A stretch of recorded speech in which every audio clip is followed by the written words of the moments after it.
길바닥에 떨어졌던 1달러를 이렇게 주웠다가 온몸이 마비되는 증상이 4건이나 있었어요. 마약이 묻어 있었습니다. 펜타닐과 필로폰. 특히 펜타닐은 헤로인보다 중독성과 환각 효과가 50배. 그 한 번만 접하게 돼도 바로 중독으로 이어지기 쉽다는 거죠. 그런데 이 마약의 문제가 해외에서만 벌어지는 영화 같은 이야기라고 생각하세요? 우리나라도 더 이상 마약 안전지대가 아닙니다. 여학생은 필로폰을 학교 같은 반 친구 2명과 나눠 투약한 걸로 확인됐습니다. 17세에서 19세의 청소년들로 함께 살며 마약 투약도 하고 배달 심부름도 한 겁니다. 마약은 한 번도 안 한 사람은 있어도 한 번만 한 사람은 없다라는 말이 있잖아요. 그러니까 단 한 번의 경험만으로도 중독의 유혹에 빠질 수 있다는 거죠. 말이 안 되는 행복감을 주니까 너무 주체를 할 수가 없어요. 근데 더 문제는 마약이 점점 더 쉽고 더 빠르게 접근할 수 있게 됐다는 거예요. 마약을 사고 마약이 있는 장소까지 알아내는 데 걸린 시간이 5분에서 10분이랍니다. 마약 범죄는 마약이 얼마나 공급되느냐에 따라서 수요가 결정되기 때문에 마약 공급의 뿌리를 뽑아내는 게 이게 마약 범죄를 막는 가장 확실한 해결 방법입니다.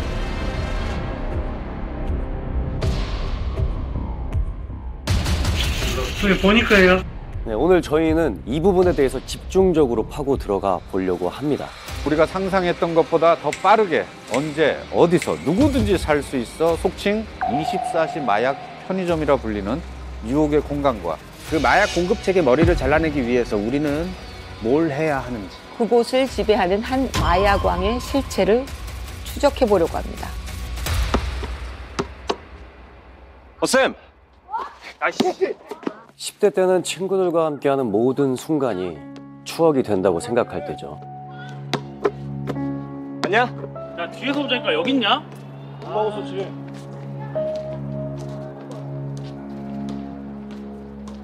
하러 가시. 야, 또 뜨는 거야? 나이스. 아, 진짜. 아, 안 돼. 그게 위험한 놀이여도 함께하면 모험이라고 착각하기 쉬운 나이니까요. 이날도 친구가 건네준 그것을 아무런 거리낌 없이 손에 쥐었대요. 야, 진짜 해도 돼? 해봐. 겁나 세.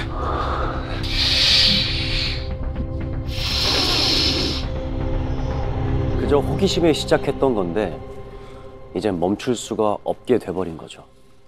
좋지 않다는 걸 알면서도요.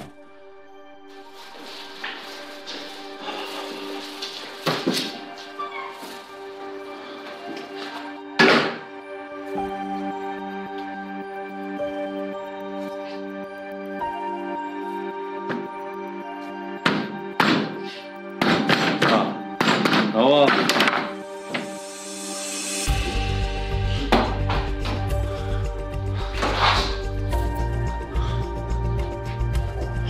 해서는 안 될 일, 그 선을 넘은 대가는 무거웠습니다.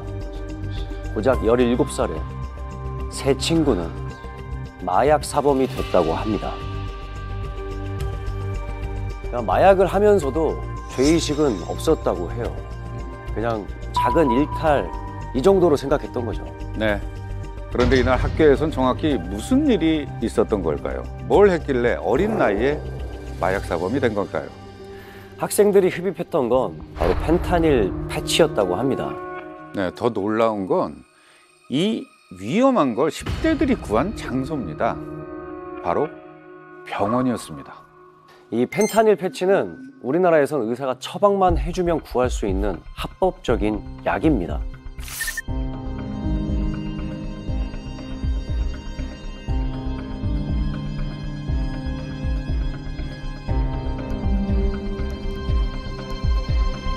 마약성 진통제이기 때문에 거짓 통증을 호소해서 처방받을 수 있다고 합니다.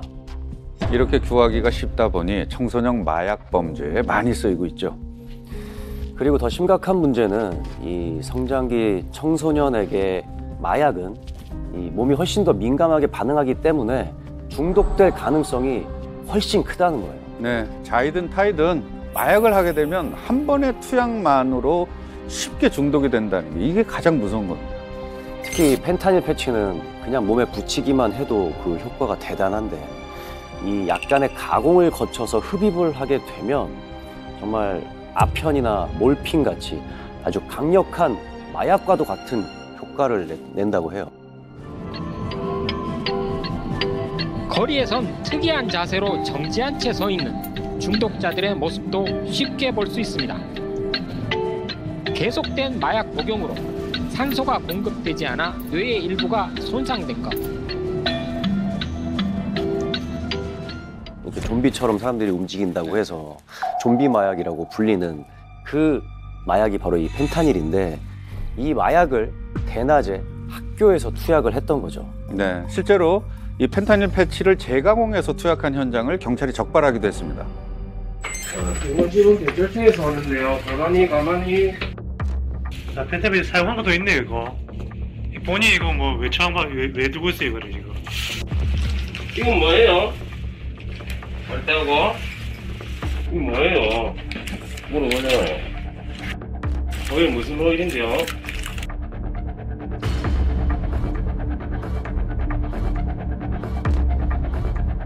여기도 패치 있네. 두 조각. 세 조각 냈네. 이거는 온전히 안 하고 자른 거 2개네. 그럼 이 10대들은 왜 마약을 하게 된 걸까요? 대답이 놀라운데요. 경찰 조사에서 그냥 재밌게 놀려고 했다고 합니다. 그러니까 이 사건의 심각성에 대한 그 느낌이 별로 없는 거죠. 아직 마약이 얼마나 위험한지 제대로 배운 적이 없기 때문에 그냥 뭐 너무 손쉽게 빠져들게 되는 거예요. 네, 그들이 놀이로 하고만 생각을 했던 10대들의 마약 범죄, 단순 투약만으로 끝난 건 아니었습니다. 본인 가방이죠? 일로 와보세요. 일로 와보세요.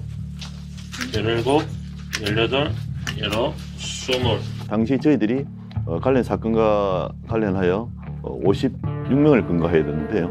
10대 청소년이 54명이었습니다. 특히 현지 고등학교 다니는 학생들이 33명으로 좀 충격적인 사건이었고요. 당시 펜타닐 패치는 저희들이 총 27매를 압수하였습니다.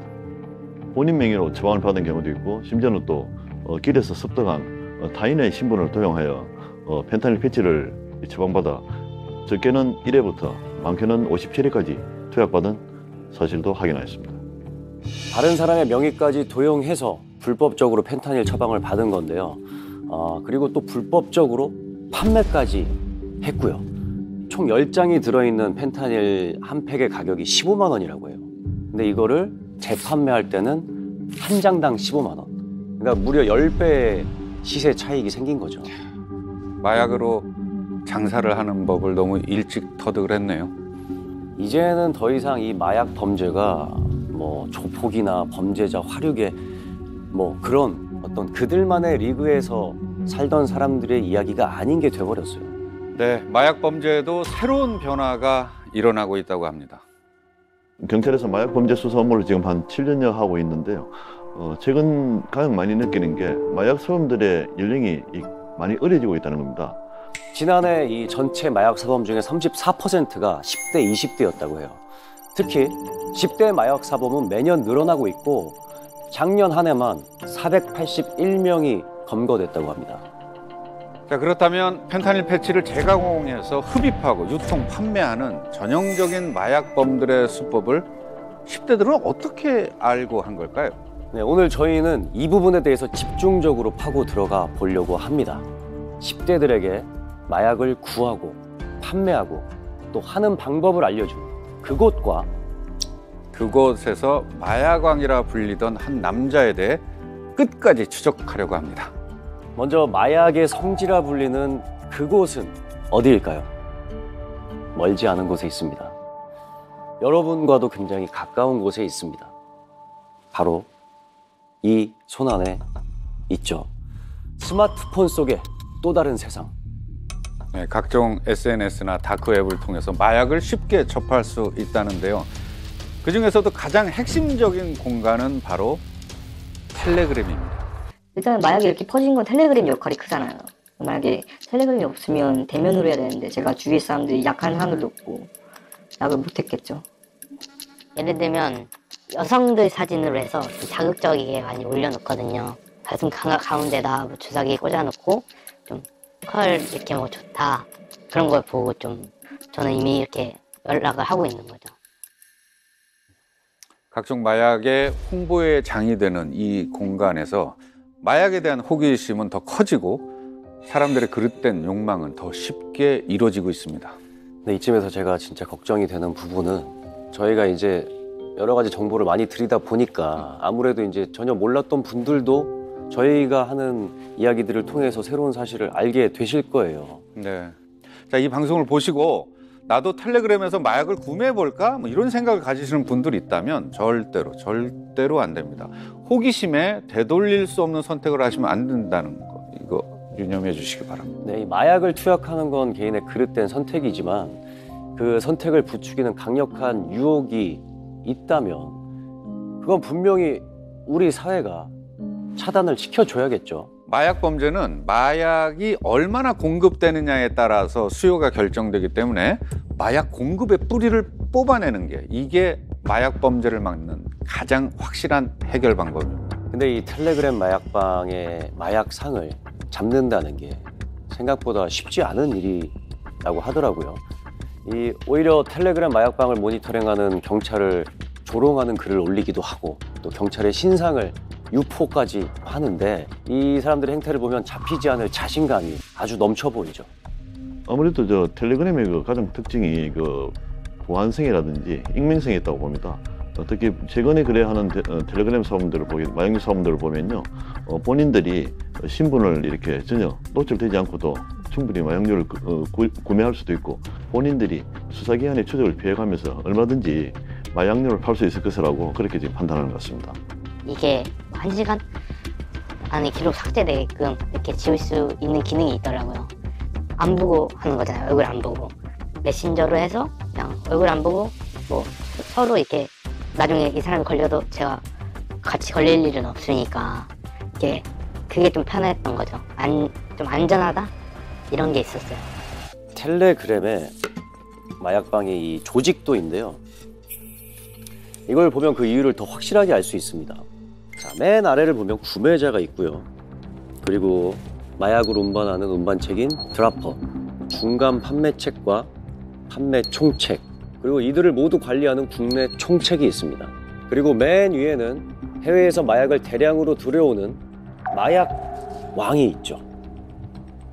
자, 이 마약 조직들은요, 점조직으로 산재가 되어 있습니다. 그래서 각 단계별로 수많은 조직원들이 마약 유통을 위해 움직이고 있지만 텔레그램 메신저로만 소통을 하기 때문에 서로가 누군지를 모릅니다. 그래서 조직원 중에 한 명을 검거한다고 해도 맨 위에 있는 마약 왕까지 가려면 너무나 많은 단계를 거쳐야 되기 때문에 여기까지 올라가 보지도 못하고 수사가 끝나는 경우가 대부분이라고 합니다. 그래도 포기할 수는 없죠. 아래에서부터 끝까지 추적을 한다면은 이 맨 위에 있는 이 마약왕의 실마리를 잡을 수 있지 않을까요? 그렇죠. 이 마약 조직의 마약 왕을 잡기 위해서 우리가 어디부터 어떻게 시작을 해야 될까요? 자, 지금부터 이 마약 조직의 가장 밑바닥부터 추적해 보려고 합니다. 마약 조직의 말단인 드라퍼, 속칭 이 던지기 선수라 불리는 그들을 찾아봐야겠습니다.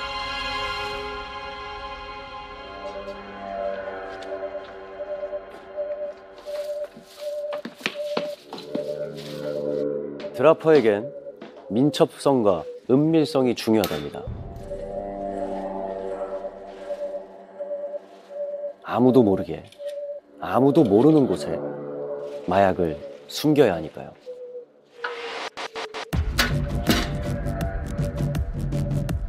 우리가 생각지도 못한 곳.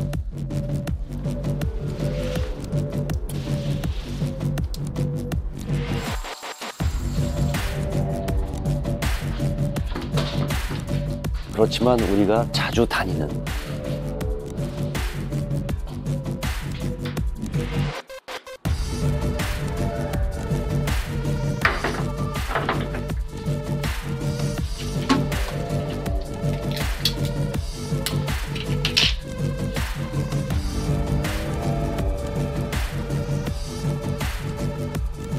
우리 일상 속에 마약이 있었습니다.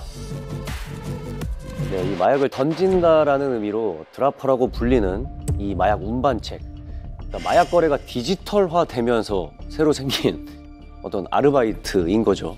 네, 이게 사람의 눈을 띄지 않기 위해선 밤보다는 낮을 택하고 한적한 곳보다는 유동인구가 많은 곳. 그러니까 오히려 인파 속에 숨는 거죠. 그렇죠.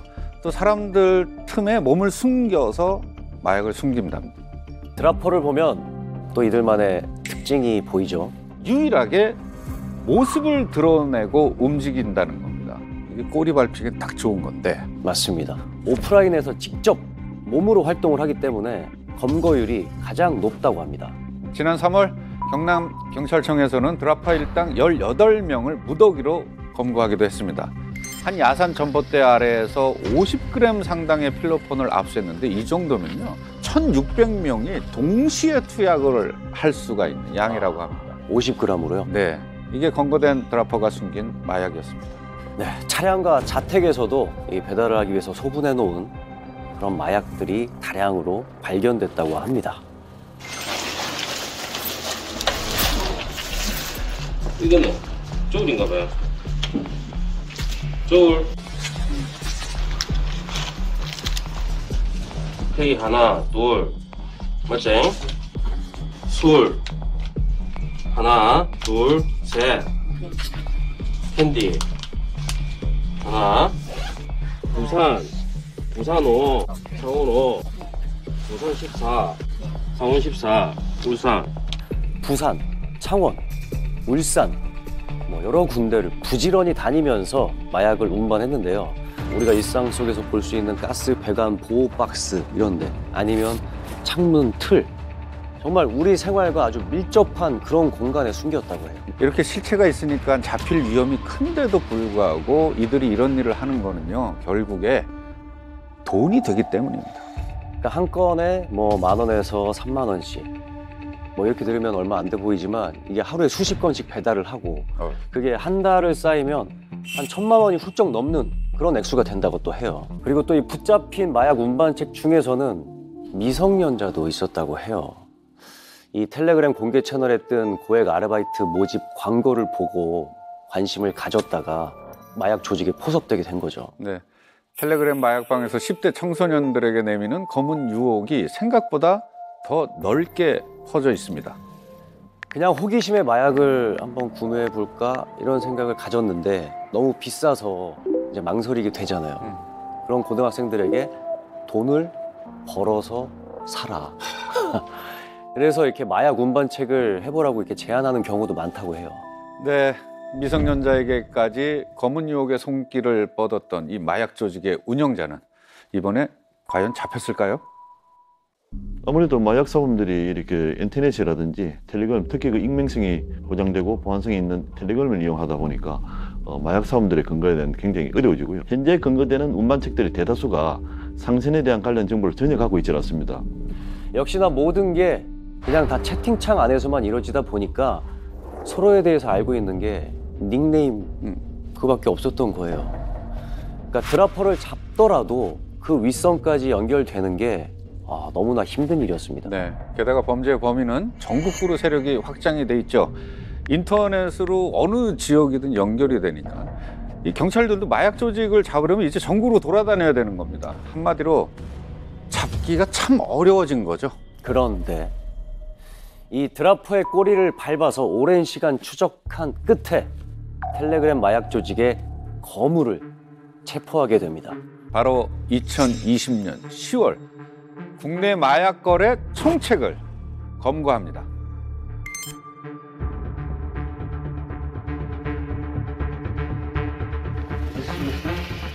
네, 요거하고 맞아.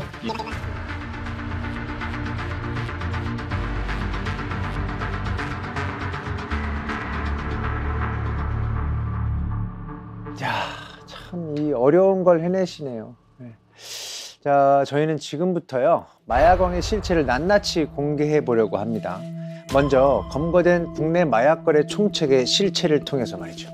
그 국내 총책을 검거한 이 경남경찰청 마약범죄 수사계는 상당히 격앙된 분위기였습니다.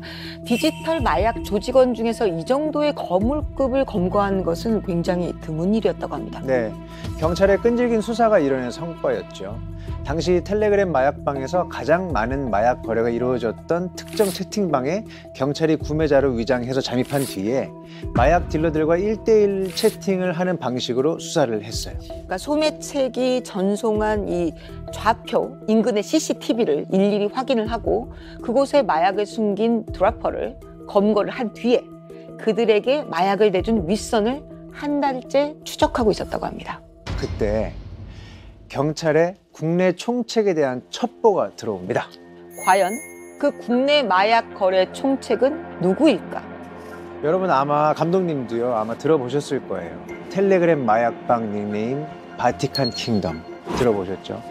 바로 그 남양유업 창업주 외손녀인 황하나 씨에게 마약을 대준 인물로 거론돼서 큰 화제가 됐었죠. 그간 경찰에서는 바티칸 킹덤의 실체가 좀처럼 드러나지 않아서 그를 추적하는데 어려움이 많았다고 합니다. 마약 사범들 사이에서 바티칸 킹덤에 대한 소문만 무성했습니다. 아버지가 조폭 두목 출신이다. 머리가 굉장히 비상하다. 그리고 또 뭐 엄청 거친 사람이다. 여러 가지 소문들이 무성하고 그래서 더 검거하는데 신중에 신중을 기했다고 합니다. 네, 맞습니다. 이 서울 강남의 한 호텔에 바티칸 킹덤이 있다는 걸 알고 출동한 그날 경찰은 아주 치밀한 검거 작전을 펼칩니다. 당시 저희들이 그 바티칸 킹덤을 근거하면서도 평소에 그 경계심이 굉장히 많다고 이야기를 들었고요. 특히 그 묵는 숙소 주변에 항상 그 자기를 지켜주는 그 차량이 한 대 있다는 걸 저희들이 사전에 정보를 입수했습니다. 따라서 저희들이 그 차량에 대한 일단 우선 감시를 따돌리기 위해서 좀 신경을 많이 썼었고요. 어떤 그 지시를 받았는지 감시 차량이 움직이는 걸 보고 저희들이 바로 숙소에 진입해서 드디어 국내 총책을 잡는 순간이 왔습니다. 이제 이 문만 열면 거대 마약 조직의 맥을 끊어놓을 수 있겠구나. 네, 그렇게 호텔 방문을 딱 열고 들어갔는데 웬걸요. 약에 취해서 너무 순순히 잡힌 겁니다.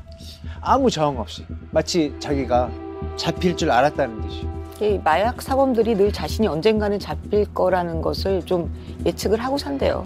근데 잡힐 줄 알면서 잡힐 짓을 하는 아이러니한 상황인 거죠. 그 호텔에 들어가자 제일 먼저 눈에 띄는 건 마약을 투약하고 있던 현장이었고요. 테이블에서 필로폰 가루부터 주사기까지 다 발견이 됐습니다. 바티칸 킹덤 일당의 자택과 차량에서는 필로폰, 대마, 엑스터시, 케타민, LSD, 웬만한 마약이 전부 다 나왔다고 합니다. 국내 총책답게 정말 다양한 마약을 소지하고 있었습니다. 검거 당시 압수한 마약과 현금은요 무려 15억 원 상당. 이걸 다 팔기 전에 어쨌든 잡은 거니까 진짜 다행이죠. 이날 바티칸 킹덤뿐만 아니라 다른 공급 또 판매책 27명도 함께 검거했습니다. 국내 총책이 잡히니까 그 잔당들도 줄줄이 엮여 나온 거죠. 그런데 바티칸 킹덤을 딱 잡고 보니까 더 놀라운 건 그의 정체였습니다. 바티칸 킹덤을 근거하기 위해서 처음에 이렇게 진입했을 때 첫 모습은 20대의 그 평범한 청년이었고요. 특히 그 조사 과정에서 확인해 본 바 마약류 관련 증거가 없는 초범이었습니다. 국내 마약 거래 총책인데 초범이라는 사실이 정말 충격적이네요. 거창한 직책을 맡고 있지만 사실 그가 마약에 손을 댄 건 얼마 되지 않았다고 합니다. 6개월이라는 짧은 기간 동안에 그는 7억 원어치의 마약류를 매수하고 직접 마약을 투약한 마약 사범이 된 겁니다. 자, 그렇다면 국내 총책이 되기 전에 바티칸은 어떤 사람이었을까? 원래는 헬스 트레이너로 이 PT샵에서 근무하고 있었던 평범한 청년이었다고 합니다. 그래서 스포츠 모델을 꿈꾸면서 각종 대회에 출전을 했는데 운동만으로는 몸을 좀 키우기가 어렵다고 생각을 한 모양이에요. 그래서 SNS를 통해서 스테로이드 약을 좀 구해보려고 했다고 합니다. 그러면서 마약을 접하게 된 거죠. 그의 부모님도 아들이 국내 마약 거래 총책일 거라고는 상상도 못했다는 거예요. 당연하잖아요. 엄마 저 마약 판지 한 6개월쯤 됐어요. 이렇게 말하는 아들은 없으니까요. 그죠? 그러니까 해병대까지 나올 정도로 부모님 입장에서는 건실했던 아들이 마약범이 됐다니까 당연히 믿을 수가 없었겠죠. 자, 그런데 일을 한다며 서울로 간 아들이 새벽에 전화를 해요. 그리고 이해할 수 없는 얘기들을 했다고 합니다. 엄마, 내가 이제는 집에 갈 수가 없어. 엄마 혹시 누가 따라오지 않았어? 엄마 조심해야 돼. 엄마 우리 가족 신상을 다 알고 있어. 내가 조선족 손가락 자르는 걸 직접 봤어. 끔찍하잖아요. 네, 이런 얘기들을 하면서 누군가에게 마치 이 아들이 협박을 당하는 것 같았다는 거죠. 바티칸 킹덤을 협박했던 인물은 누구였을까? 이게 마약 조직도입니다. 네. 이 조직도를 다시 보면 아직까지 잡히지 않은 인물 딱 한 명 있죠. 바로 윗선인 해외 총책입니다. 네, 이 사람은 누굴까요? 바로 텔레그램 마약방 닉네임 마왕 전세계입니다. 자신의 캐릭터까지 만들면서 마약 홍보에 돈 자랑까지 하는 그야말로 텔레그램 마약방의 마약왕이라고 불리는 인물이었습니다. 이 마왕 전세계는 바티칸 킹덤에게 각종 지시를 내려요. 바티칸 킹덤은 마약 홍보, 유통, 거래까지 도맡았고요. 이 전세계 패밀리 조직은 광범위하게 활동을 하면서 텔레그램 마약 시장을 주도해 갔습니다. 유통 지역도 서울, 인천, 수원 이런 수도권뿐만 아니라 천안, 대전, 대구, 부산, 광주까지 뻗어 있었습니다. 그렇다면 마왕 전세계, 그는 누구일까요? 바티칸 킹덤과 또 다른 마약 사범들이 공통적으로 가리키는 인물이 있습니다. 그의 진짜 이름은 박왕열. 바티칸 킹덤과 다른 마약 사범의 판결문에 박왕열이 여러 번 등장합니다. 초범이었던 바티칸 킹덤이 박왕열에게 신뢰를 얻은 것은 2천만 원 상당의 마약을 구입한 후였대요. 그 뒤 박왕열은 텔레그램 채널을 개설해서 바티칸 킹덤을 띄워주겠다는 제안을 합니다. 바티칸 킹덤이란 닉네임도 박왕열이 직접 만들어준 거라고 해요. 박왕열의 이 심부름꾼이었던 최 씨의 판결문에는 박왕열이 총책으로 기록되어 있습니다.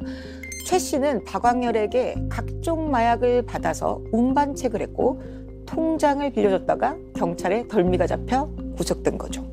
이제 드디어 마약 왕 박왕열을 만날 때가 됐습니다. 텔레그램 마약방에서 마왕 전세계로 불렸던 박왕열. 그가 마약왕이 될 수 있었던 건 2016년 10월 필리핀에서 발생한 살인사건에서부터 시작됩니다. 도대체 그날 필리핀에선 무슨 일이 벌어졌던 걸까요?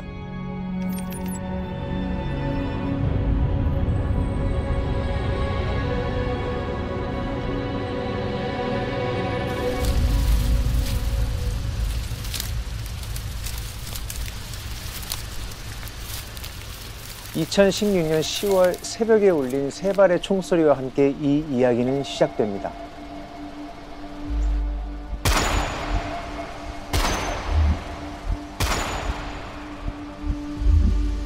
결박된 손과 발,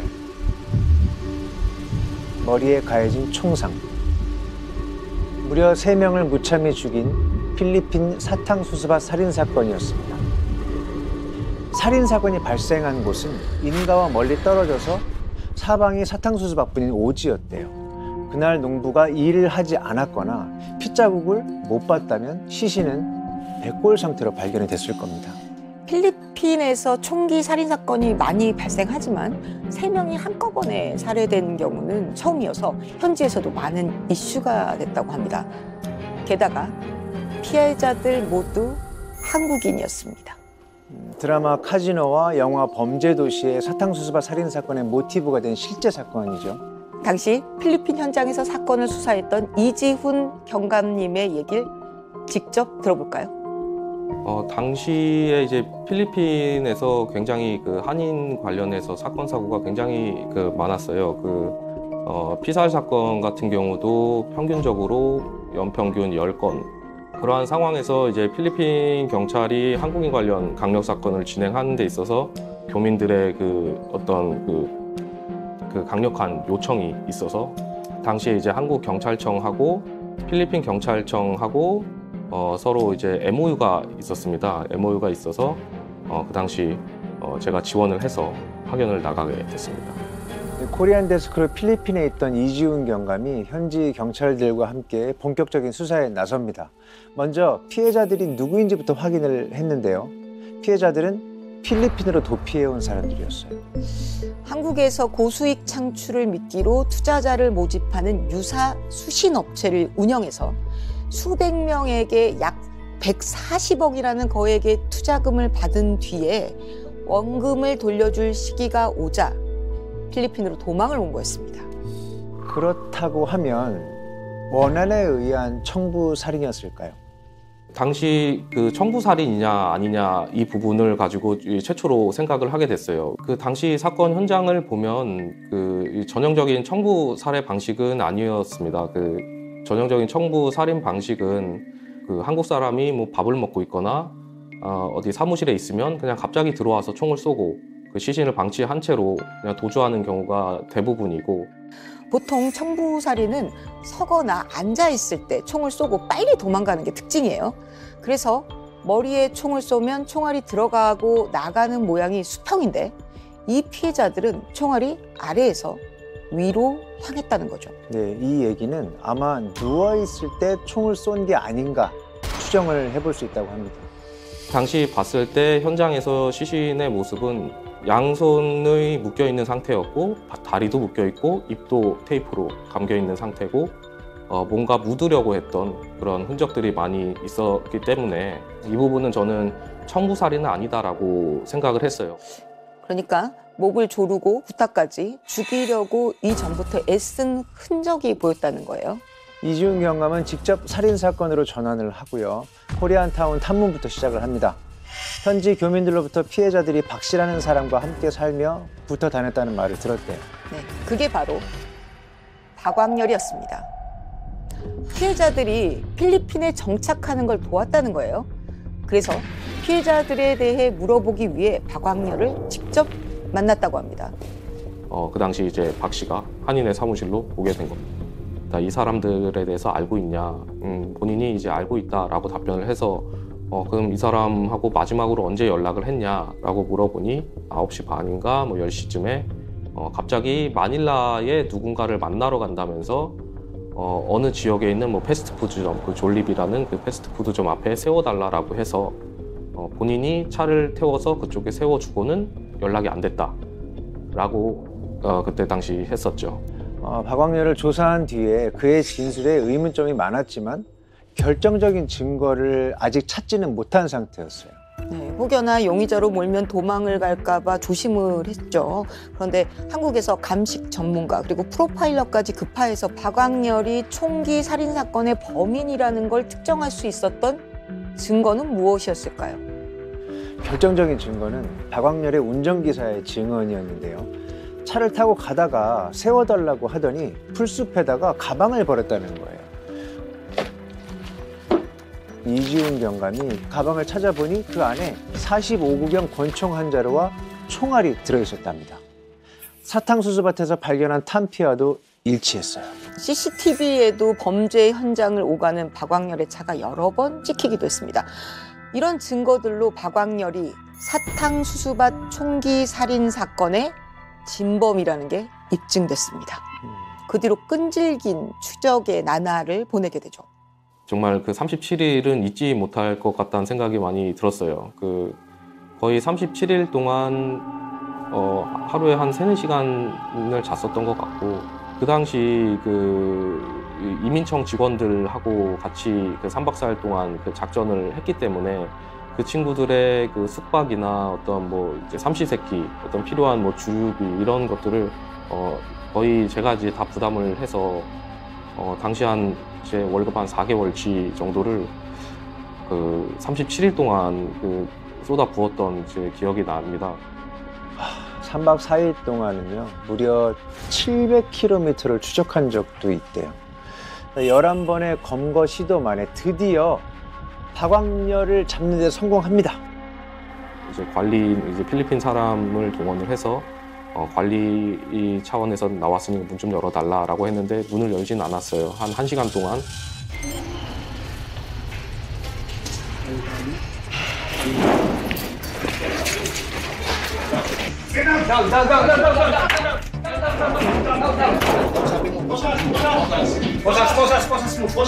Wala dyan na iwan.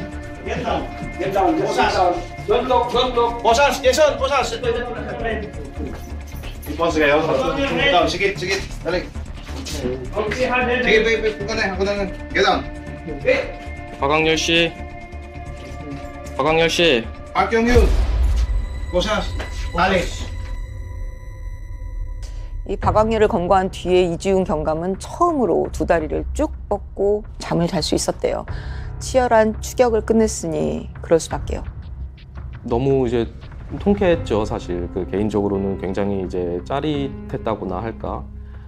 제가 검거를 하기 전까지는 한인에 들어가지 않겠다라고 선언을 하고 제가 나왔었는데 검거를 하면서 그 생각이 들었던 것 같아요. 아, 이제 한국 사람들한테 어깨 피고 고개 들고 내가 돌아다녀도 되겠다라는 생각이 이제 가장 많이 들었던 것 같아요.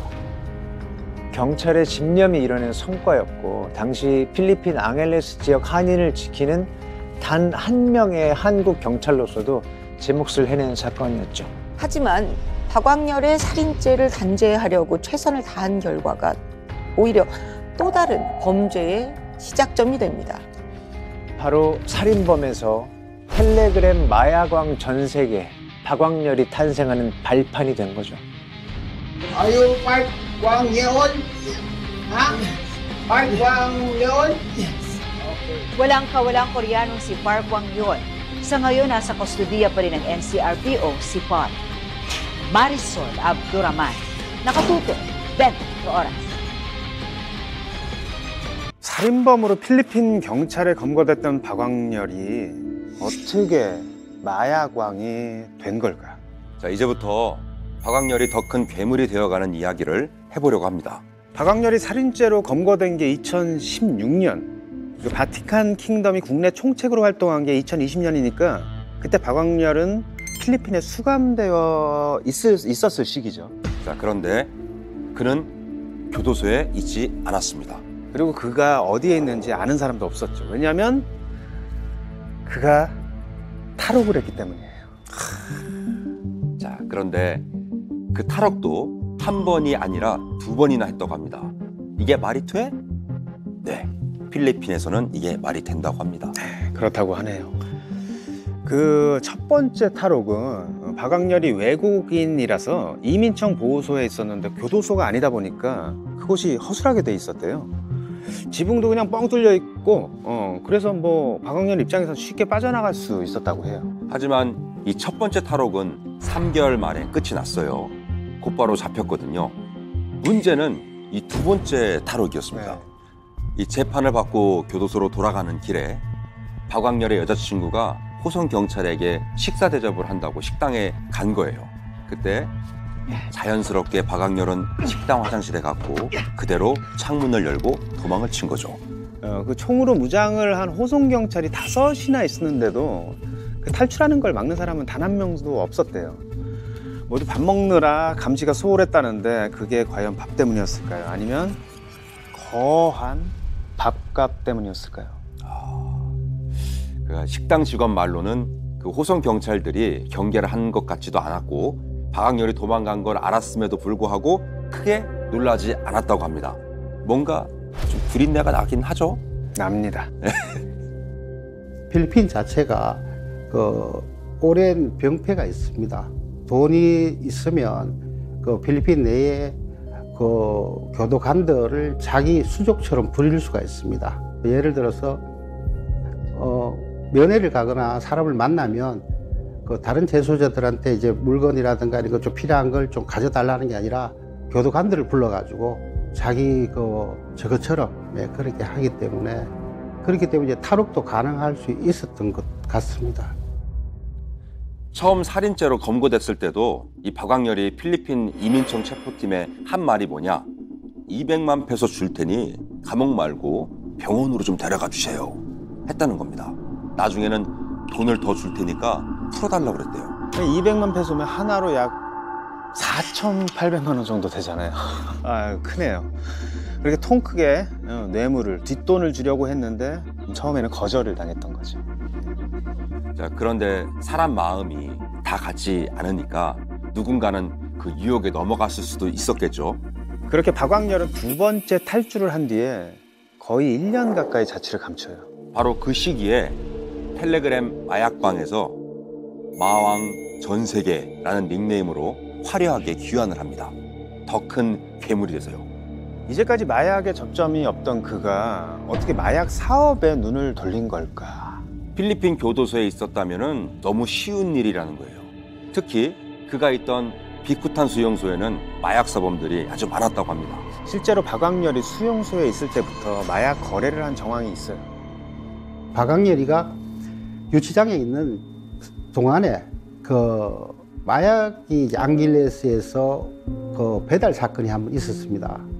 200만 원을 줄 테니까 이걸 이제 한국에 좀 갖다 주라, 비행기표 끊어주겠다 이래가지고 젊은 친구가 그걸 받아갖고 보니까 뭐냐고 다리미를 뒤져보니까 우리가 필리핀 사는 사람도 흔히 그걸 보지 않습니까? 아, 이게 마약이다 아니까 그걸 이제 경찰에 신고하고 이제 한인회라든가 이제 코리안 데스크 이런 쪽에 얘기를 했습니다.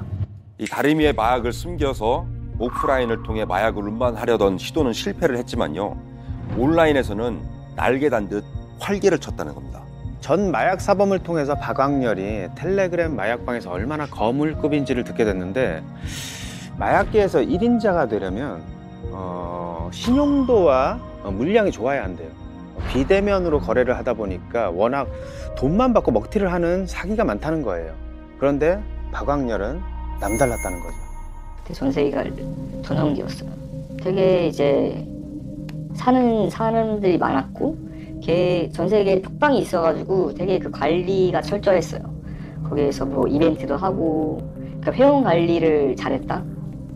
그리고 마케팅을 잘했다. 이벤트 해가지고 무슨 1등 뭐 2g 공짜, 2등 뭐 5g 공짜 이렇게 유치를 위해서 그런 이벤트를 많이 했죠. 전세계가. 그러니까 마약 투약자들을 현혹시키는 각종 이벤트를 열어서 고객 유치에 힘을 썼다는데요. 그 이벤트라는 게 참 2g 공짜. 그러게요. 야, 이거 이렇게까지 한다고? 사람이 돈 때문에 어디까지 추락할 수 있는지를 이 박광렬 사례가 잘 보여주는 것 같아요. 네. 그러니까 주사기 누가 잘 꼽나 이런 거. 그런 거 해가지고 이렇게 피를 당기면 피가 이렇게 딱 나오잖아요. 근데 이거를 잘못 꽂으면 피가 이상하게 나와요.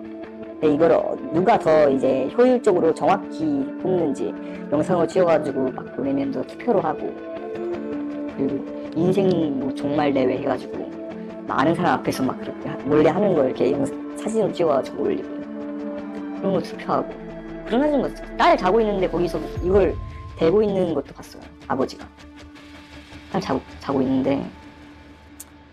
야, 정말 인생 종말 대회가 많네요. 이게 어떻게 딸 앞에서 이런 짓을 할 수가 있어요? 이해가 안 가네 정말. 이렇게 마약 구매자와 판매자 모두에게 신임을 얻은 박광렬이 한 달에 거래한 필로폰 양도 어마어마했답니다. 한 달에 60kg 정도 될 거라는 증언이 나왔는데 거의 300억대에 달하는 돈이고요. 유통비, 운반비를 빼도 한 달에 100억 정도의 수익을 올릴 거라고 추정하고 있었습니다.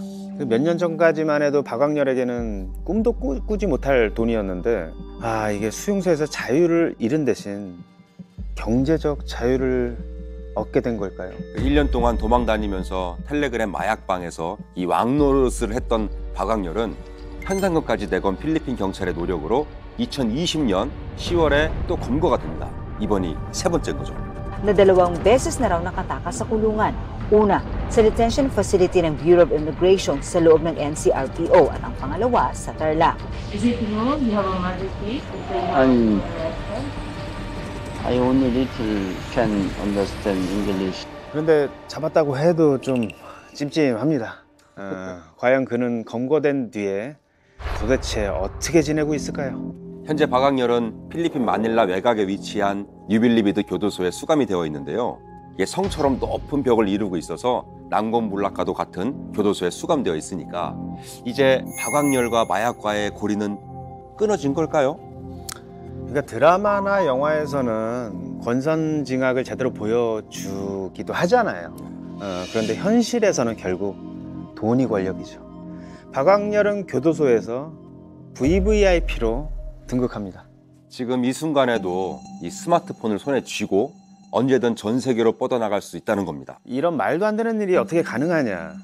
그가 있는 교도소가 어떤 곳인지 알면 여러분도 우리도 이해가 될 거예요. 필리핀 유빌리비드 교도소 교도관을 직접 만나고 온 한 기자의 이야기를 한번 들어보자고요.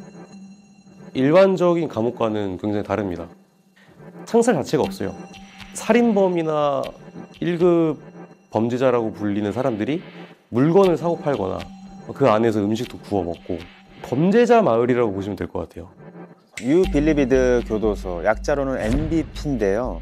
연쇄살인범과 마약계 거물들이 수감돼 있고 대부분 20년형 이상을 선고받은 재범자들이 있는 곳이죠. 위험한 범죄자들이 있으니까 더 철저히 관리를 해야 되는 것 아닌가 하는 상식은 이 나라를 벗어나면 상식 밖의 일이 되기도 합니다. 이 공간이 우리나라의 여의도 반쯤 되는 넓이래요. 교도소 내에서 범죄자들이 자유롭게 활보도 하고 뭐 자유롭게 다니는 건 아주 기본이고요. 우리가 상상하는 것 그 이상의 일도 이곳에서 벌어진다고 합니다. 그냥 길거리에 지나다니면 자연스럽게 마약을 재배를 한다고 하더라고요. 거기서 이제 근무를 하셨던 분들은 기본적으로 길거리 지날 때마다 썩은 내나 마약 냄새는 진동을 한다. 마약을 재배한다는 게 팩트라고 한다면 왜 잡아가지 않냐?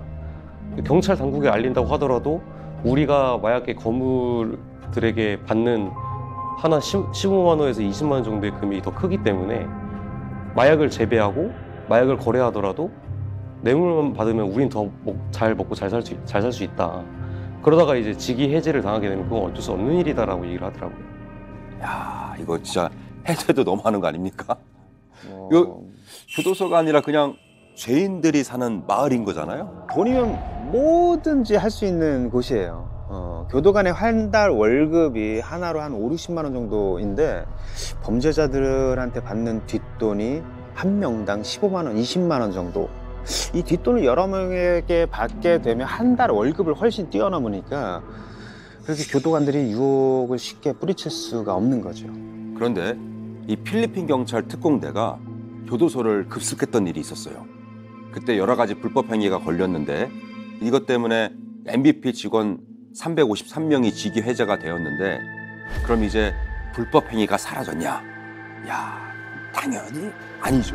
여전히 교도관의 부업 덕분에 범죄자들은 그냥 자유롭게 살고 있답니다. 이런 교도소라 할 수도 없는 곳에 박광렬이 지금 수감돼 있는 거잖아요. 마약으로 번 돈이 많은 걸로 추정되는 박광렬은 그곳에서 거물급 인사로 통한답니다.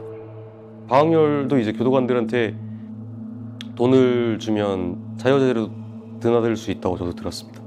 내부에서 이미 잘 살고 있고 교도관들에게 뇌물을 주면서 일주일에 한 번씩 밖에 나온대요. 자기가 먹고 싶은 음식을 먹으려고 이제 하나로 20만 원 정도 주면 내가 몇 시간 동안 밖에 나가서 먹고 싶은 거 먹고 들어올 테니까 한번 봐달라, 이런 경우도 있고. 살인범의 마약왕, 그리고 필리핀 교도소 VVIP까지 강력범죄의 표상이 된 박광렬은 도대체 과거에는 어떤 사람이었을까요?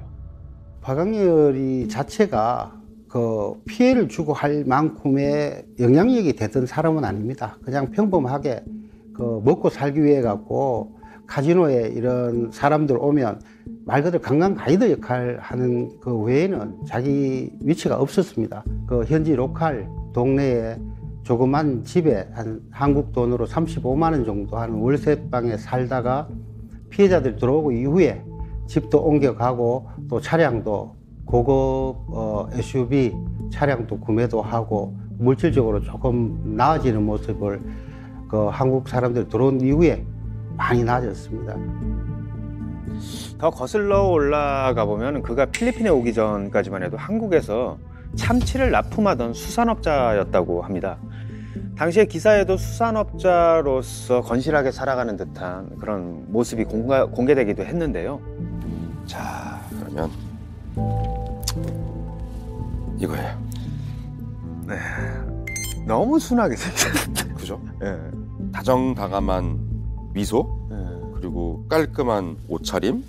그런데 이런 박광렬이 사업 실패 후에 필리핀에 건너와서 전혀 다른 사람이 됐다는 거죠. 이 수산업자에서 3명을 죽인 살인범, 그리고 마약왕이 되면서 몰라보게 달라진 모습이었습니다. 이렇게 살이 빠지고 점점 인상이 이렇게 어둡게 바뀌었어요. 이렇게 부는 얻었지만 영혼이 파괴된 그런 얼굴이라고 해야 할까요? 이 박광렬은 살인죄에 마약 범죄까지 저지르고도 지금 필리핀 교도소에서 자유롭게 생활을 하고 있는 거잖아요. 잡았지만 잡은 것 같지 않은 이 찜찜함과 불길함, 다들 느끼시죠? 그러니까 오히려 교도소가 그를 보호해주고 있는 것 같아서 정말 답답하고 화도 납니다, 진짜. 마음만 먹으면 언제든지 이 교도소를 들어갔다 나올 수 있는 이런 무늬만 교도소인 곳에서 또 무슨 일을 이 박광렬은 벌이고 있을 것만 같다라는 그런 생각이 들어요. 2020년에 바티칸 킹덤 일당이 잡힌 뒤로는 텔레그램 마약방에서 마왕 전 세계는 사라진 상태예요. 한 번 맛본 마약을 쉽게 끊을 수 없는 것처럼 돈맛도 쉽게 끊을 수 없는 법이죠. 필리핀 교도관 말에 따르면 우리의 우려는 현실로 나타날 가능성이 아주 높아 보입니다. 박광렬이 현재 MVP 내부에서 핸드폰을 쓸 수 있기 때문에 아직 잡히지 않은 같이 일했던 마약 밀매업자들에게 텔레그램으로 명령을 내려가지고 이번에 너에게 수수료를 얼마를 줄 테니까 이번에 제조한 마약은 어디 나라로 보내라 라는 식으로. 국내에 있는 전 마약 사범들에 따르면은 박광렬이 바티칸 킹덤이 구속된 뒤 조금 쉬었다가 새로운 행동대원들을 모집해서 다른 계정과 닉네임으로 마약 거래를 다시 시작할 거라는 말을 들었다고 합니다. 전 세계에서부터 그 바티칸 킹덤으로 내려오는 그 텔레그램 마약 판매 채널의 중요 핵심 피해자는 당시에 전부 근거된 게 맞습니다. 그러나 그 히드라처럼 그 앞대가리를 자르더라도 또 다른 판매책을 만들어내고 또 자르더라도 또 다른 판매책을 만들어내는 게 디지털 그 마약 범죄의 특징이라 할 수 있습니다. 그렇다면 박광렬이 마약 사업을 멈추지 못하는 이유는 뭘까? 특히 우리나라에서 마약 사업을 이어가려는 이유가 궁금한데요. 그 이유가 유엔 마약 범죄 사무소에 따르면 필로폰의 미국 시세는 1g당 44달러로 하나로 약 6만 원. 그리고 태국은 13달러로 약 18,000원. 그렇다면 우리나라는 얼마일까요? 우리나라는 450달러, 하나로 64만 원이래요. 자, 태국보다 무려 35배 높은 가격이에요. 비싼 만큼 마진이 크게 남으니까 마약 사범들에게 한국은 꽤 매력적인 시장인 겁니다. 그러니까 시세 차익이 이렇게 크다 보니까 국제 우편으로 이렇게 한국에 마약을 10개를 보내서 9개를 압수당하고 1개만 팔아도 수익이 남는 구조라는 거예요. 이렇게 수익이 많이 남으니까 박광렬이 한국 마약 사업을 멈출 수 없던 거죠. 지금 이 시간에도 텔레그램 마약방에 또 다른 닉네임 뒤에 숨어서 마약이라는 하얀 덫을 놓고 있을지도 모르죠. 다른 마약 딜러와 경쟁하기 위해서 더 공격적으로 마약 홍보를 하고 쉬운 먹잇감이 걸리길 바라면서요. 특히 호기심이 많지만 자제력이 부족한 10대가 그 미끼를 덥석 무는 형태가 계속되고 있으니까 그게 더 걱정이 되는 겁니다. 지난 3월엔 경찰에 한 여성이 전화해서 딸이 마약을 한 것 같아요 라며 신고를 한 일이 있었어요. 딸은 이제 겨우 14살인 여중생이었는데 텔레그램으로 필로폰 0.05g을 구입했다고 합니다. 그중에 1회 분량을 물에 타서 마신 뒤에 의식을 잃고 계단에 쓰러졌다는 거예요. 뒤늦게 엄마가 발견을 하고 딸이 마약을 했다고 하자 고민 끝에 다음 날 경찰에 신고를 한 겁니다. 이 중학생 딸은 불구속으로 입건돼서 조사를 받고 귀가를 했지만 이 어린 딸의 한 번의 경험이 앞으로 어떤 결과를 초래할지는 저희도 누구도 알 수가 없는 거죠. 그 생각해보면은 청소년들에게 술과 담배를 하지 말라는 교육은 이 어릴 때부터 하고 법적으로도 제동장치를 마련해 두잖아요. 뭐 편의점이나 마트에서도 미성년자에게는 술과 담배를 팔지 않습니다라고 이렇게 돼 있고요. 근데 그에 비해서 마약은 오히려 너무 무방비 상태인 것 같은 거죠. 게다가 마약 거래 72.8%가 텔레그램에서 이루어진다고 하니 이게 법이 있어도 이 법의 사각지대가 너무 크다라는 걸 너무 절실히 느끼는 순간인 것 같아요. 예전에 직거래 방식으로 마약 사업을 했던 마약 사범들이 검거가 됐을 때 이런 말을 했다고 합니다. 다음에 교도소에서 나오면은 텔레그램을 배워서 마약을 팔겠다. 하지만 이런 불법적인 문제가 있을 때마다 묵묵부답으로 일관해왔던 텔레그램을 폐쇄할 수도 없으니 마약 공급책의 머리를 끊어내야 되지 않겠습니까? 그렇죠. 그런데 지난 3월에 박광렬과 연관된 마약 조직 일당이 검거됐다는 소식이 전해졌습니다. 지난 1월부터 엑스터시와 필로폰 등 5천만 원 상당의 마약을 국내로 공급해오던 20대 일당 3명이 붙잡혔습니다. 그런데 놀랍게도 그 배후에 박광렬이 있었습니다. 일당은 지난해 12월 필리핀 교도소를 찾아가 박광렬을 면회한 뒤 마약 밀수를 공모를 했고 수감 상태에서도 박광렬은 텔레그램 아이디를 바꿔가며 휴대전화로 일당과 연락을 취했다고 합니다. 텔레그램 대화창에서 그는 대규모 주문이 아니면 취급 안 한다는 식으로 세력이 건재함을 과시하기도 했습니다. 현재 저희들이 지금 진행 중인 사건에도 일부 박광렬이 개입되어 있다는 내용이 좀 있어가지고 계속 수사 진행 중에 있습니다. 박광렬이 아직도 마약 범죄를 저지르고 있다는 게 여실히 드러났는데요. 이제라도 박광렬 처벌에 대한 적극적인 조치가 취해져야 하지 않을까요? 이 박광렬은 동남아 3대 마약왕 중에 한 명이에요. 나머지 2명은 인터폴에 적색 수배를 내려서 작년에 모두 검거를 했습니다. 그리고 송환을 했죠, 국내로. 베트남에서 검거한 사라킴과 마약류 관리에 관한 법률 위반은 체포영장 집행합니다. 현재 캄보디아에서 검거한 채모 씨인데요. 그러니까 공식적으로는 박광렬도 3년 전에 붙잡혀서 지금 필리핀에 수감 중이니까 현재로서는 동남아 3대 마약왕을 사실은 모두 검거한 거죠. 다른 점은 박광렬은 아직도 버젓이 교도소에서 자유로운 생활을 이어가고 있다는 겁니다. 필리핀 교도소에 수감되어 있으면서도 계속 범죄를 저지르고 있는 이 박광렬을 어떻게 막을 수 있을까요? 바로 국내 송환. 우리나라는 필리핀과 범죄인 인도 조약을 체결하고 있죠. 네. 그렇다면 박광렬을 국내로 송환해서 살인죄 그리고 마약류 관리법 위반죄로 처벌을 하는 게 가능하냐? 쉽지 않아 보입니다. 2016년에 3명을 총기로 살해했을 당시에 강제 추방 형식으로 국내로 송환하려고 했는데요. 박광렬이 탈옥하는 바람에 이게 무산이 됐고요. 그 뒤로 필리핀은 자국에서 지은 죄를 먼저 재판해야 한다는 속지주의를 내세워서 저희에게 송환을 거부해 오고 있죠. 그리고 지금껏 박광렬의 재판이 끝나기만을 바랬고 드디어 지난해 5월 필리핀 대법원에서 다량살인 혐의로 장기 60년, 단기 57년 4월형을 선고를 했습니다. 그럼 이제 박광렬을 송환할 수 있냐? 아직 필리핀 내에 박광렬에 관한 재판이 또 남아 있습니다. 불법 무기 소지 혐의죠. 필리핀은 외국인의 총기 소지가 금지되어 있는데 살인할 때 총기를 사용했던 것에 대해서도 이 재판을 받아야 한다는 거죠.